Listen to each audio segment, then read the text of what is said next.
The weather has gotten cold and it's time to warm things up. Today, we're going to look at 5 different heaters, and I'm going to explain to you some of the differences between them and which one I think is best. Now, I've tried and used a lot of different heaters, so we'll talk about them. So first up, you see 3 of this style, 1 of this style, which there's a lot of versions of this, and there's quite a few versions of this. There are big ones and small ones of all of these. So even though I've got specific ones here to show you, most of what I say today could apply to the various sizes of each of these. Now, let's talk about the obvious. 1, 2, and 3 over here are all what are called oil-filled radiators. And these 2 are standard space heaters. Now, all 5 of these I have used for an extended period of time, and I've had no issues with any of them. They've all worked well, and none of these have caused a fire for me. So number 1, the space heater fire concern has not been an issue for me, and I've left them on for extended periods of time with no one around to watch them. I'm not saying that's the way that you should go. I'm just saying for me, I have not had that issue. All right, now, like I said, these 3 are radiators, so we'll talk about them for a minute. The radiators are filled with an oil, and then it heats that oil up to keep them warm, and the air radiates up through it by convection. Automatically, the heat will make the air rise to heat your room. That's all 3 of these. This one has a blower in it, and it's an infrared with a copper inside.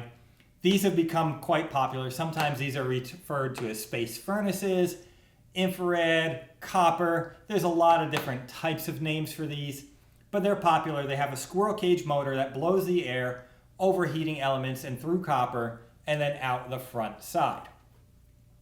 This one is referred to as more of a ceramic heater. It's got a fan inside that sucks air in the back, blows it across heating elements and ceramic in here and out the front. This one will also pivot back and forth.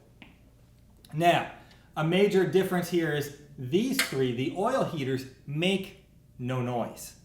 They work quietly. That is a feature I love about them. These 2 heaters, with their fans, you hear them whenever they're running. They can be quite loud, especially if they're on high. And that is a feature I do not love about these.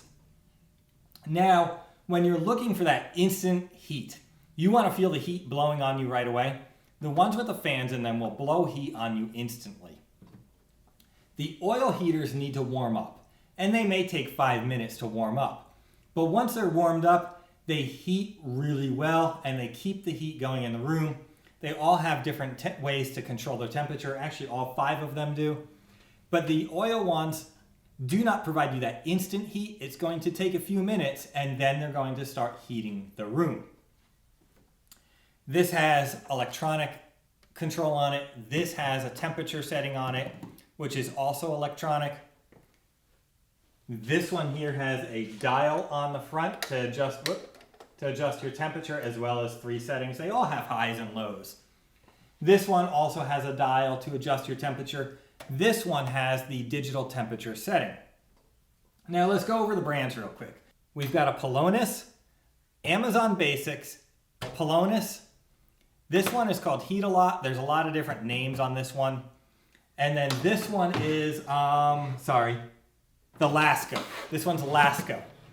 So those are the major brands that we have here. Now, what do I like best? Well, if I'm looking for that instant heat to blow directly on me, these 2 would be my first preference, this being the best of those 2 choices.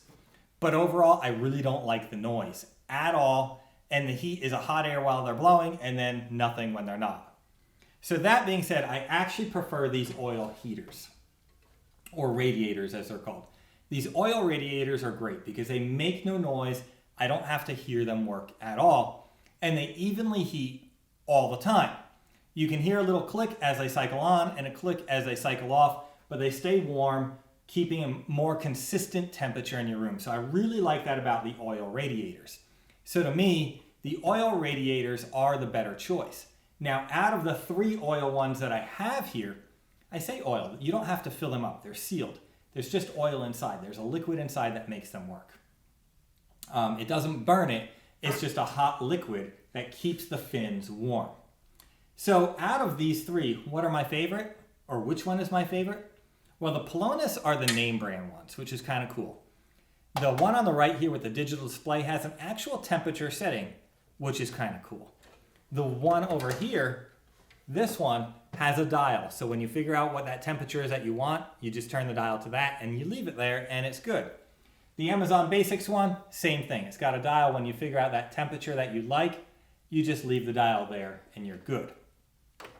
So if you want the one that has the digital control, this is definitely my favorite one right here, the Pelonis digital control one.